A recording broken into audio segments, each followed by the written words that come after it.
Essa daqui é a parte 2 do vídeo e eu estou gravando o vídeo 10 minutos depois.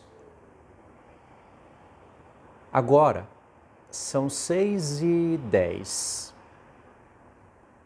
Não está tão claro assim como vocês estão vendo. Tem que tomar muito cuidado quando você grava vídeo com as câmeras, porque as câmeras modificam um pouco as realidades.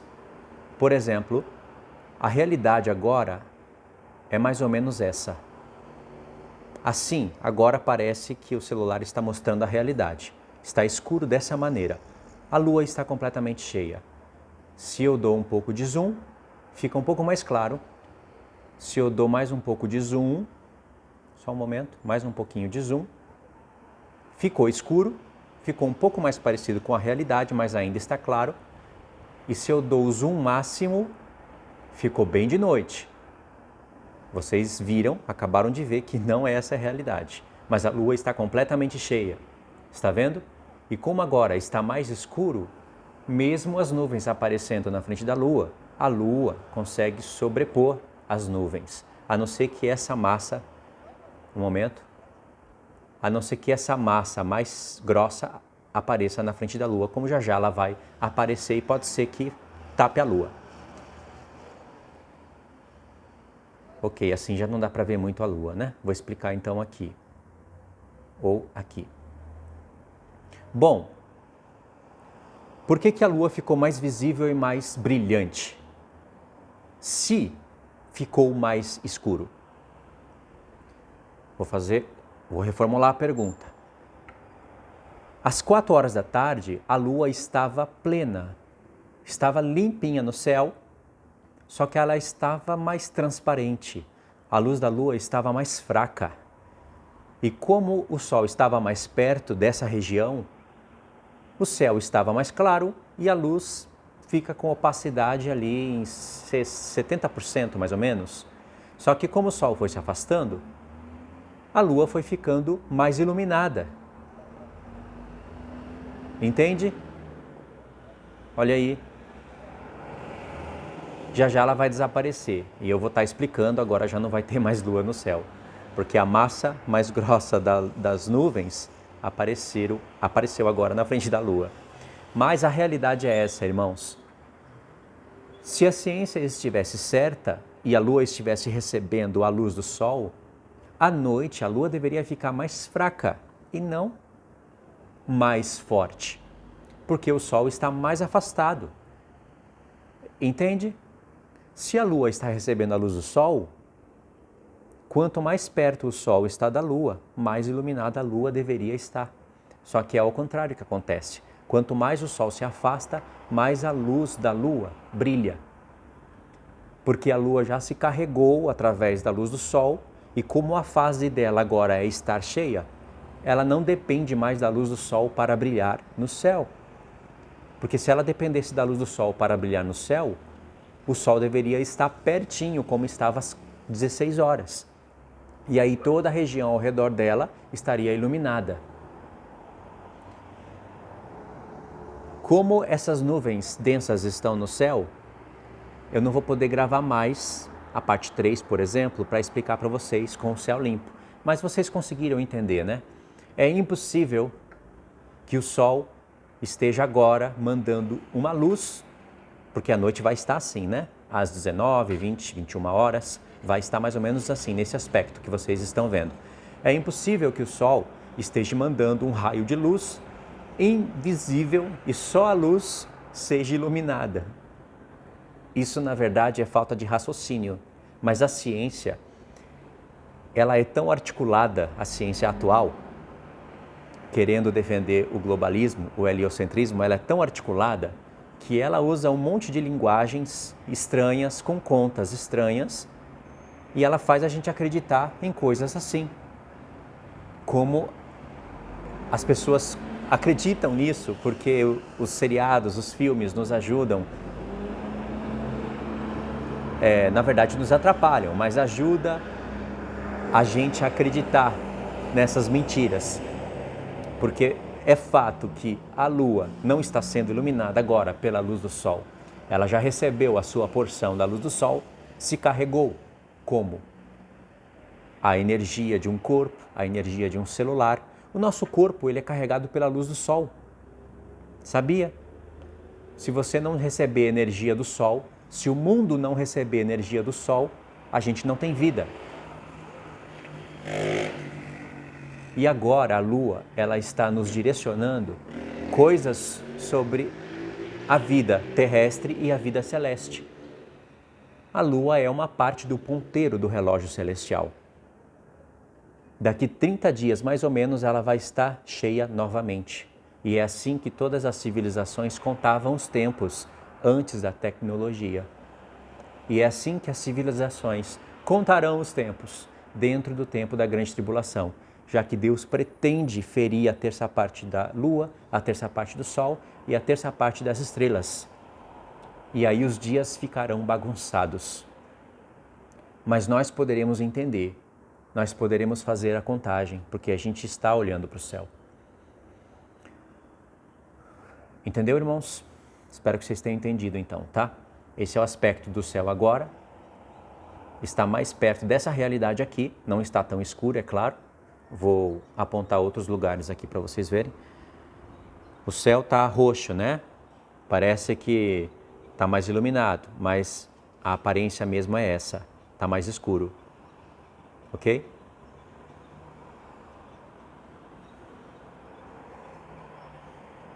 Então é isso. Comentem. Quero saber o que vocês entendem disso. Eu acredito numa Terra plana, parada. Acredito que a Lua e o Sol se movimentam sobre a Terra. E acredito que a Terra é muito, mas muito maior que o Sol. E como diz a própria palavra, principalmente porções do livro de Enoque, a Lua faz voltas sobre a Terra, ela passa por portões, são 6 de um lado, 6 do outro, são portões que nós não vemos, não podemos ver, mas existem, e o Sol também faz as rotações dele. Não conforme vocês veem nos desenhos de Terra plana. Os desenhos de Terra plana, eles servem, as imagens, né, de Terra plana, elas servem apenas para nos dar uma noção das coisas, mas se você fosse ver um filme caprichado, um programa, algo feito num programa caprichado, de maneira caprichada, você nunca ia ver o Sol dando círculos lineares ao redor da Terra, e sim de maneira ondular, sabe? Fazendo mais ou menos esses movimentos.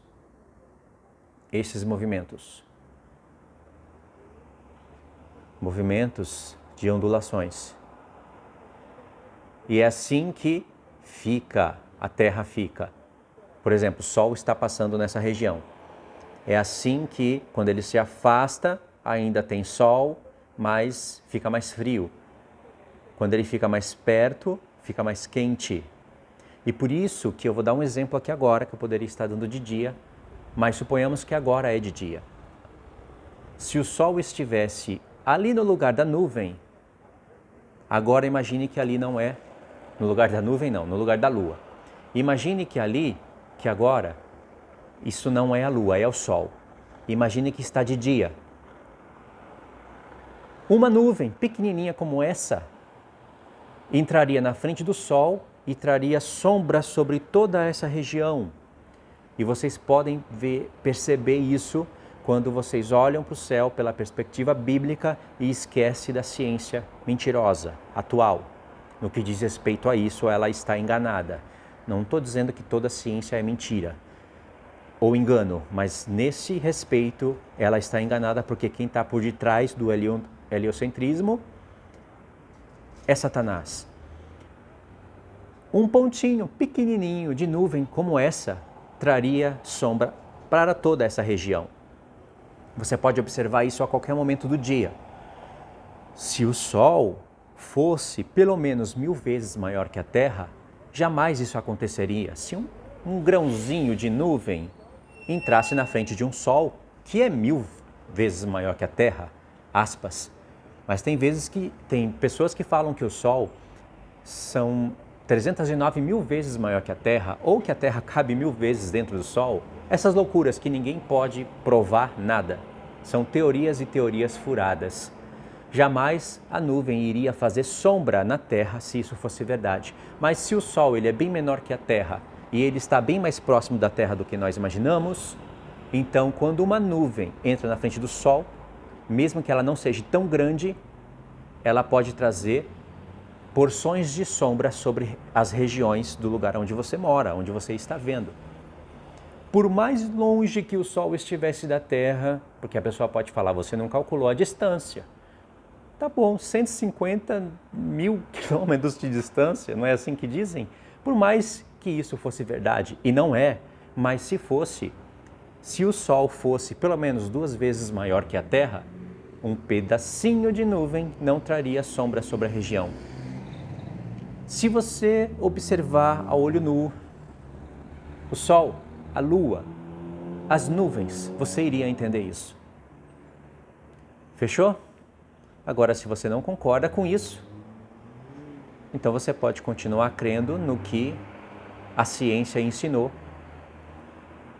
e não no que a Bíblia ensina. Porque a Bíblia jamais ensina o que a ciência está ensinando. Tem cristãos que querem fazer uma concordância entre a ciência atual e a Bíblia, quando a ciência reprova a Bíblia por todos os sentidos.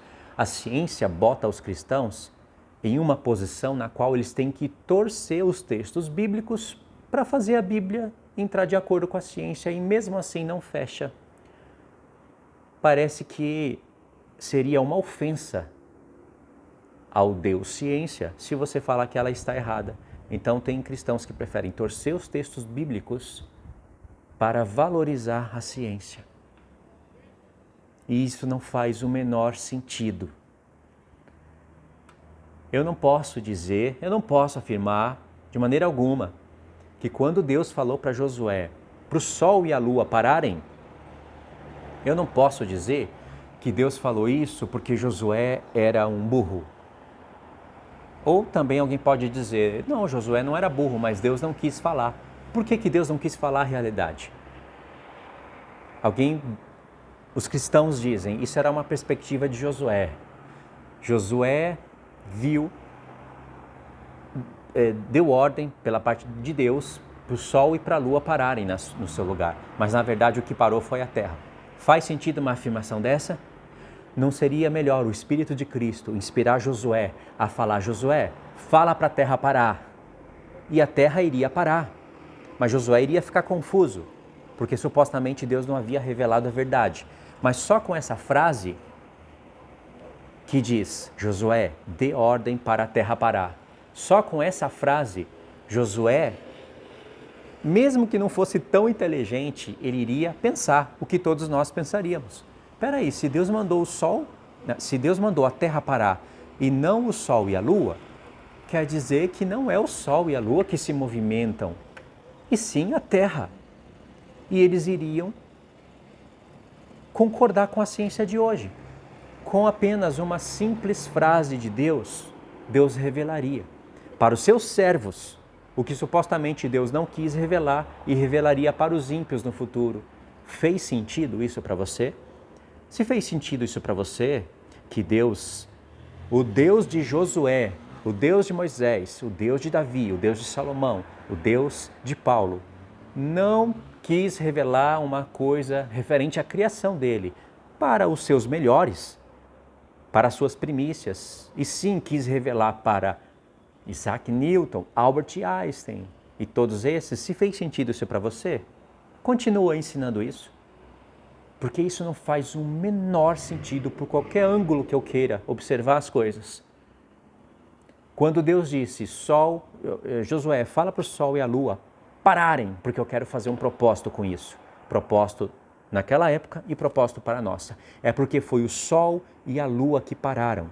Deus não é burro, irmãos, e nem Josué é burro. Por que Deus iria falar uma coisa que não é real? Fala para o sol e para a lua parar. Não é o sol e a lua que param, seria a terra. Então, olha só, não tem nem como continuar um raciocínio desse. Se eu sou o Criador, eu iria ensinar a minha criatura que tem o meu espírito e está cuidando dos meus propósitos para falar dê ordens para a terra parar. E vocês, com essa simples ordem, quando virem o sol e a lua pararem, vão aprender que não é o sol e a lua que se movimentam, e sim a terra.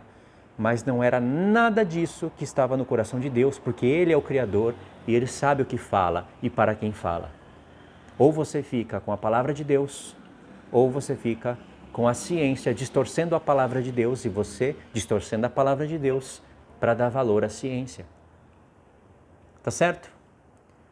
Um vídeo um pouco chato, né? O tempo todo com o celular aqui filmando o céu, mas acredito que vocês puderam meditar nisso.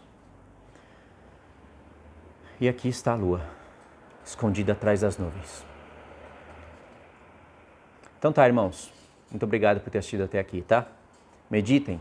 Logo, logo eu vou entrar com assuntos novos sobre tudo isso que eu falei para vocês.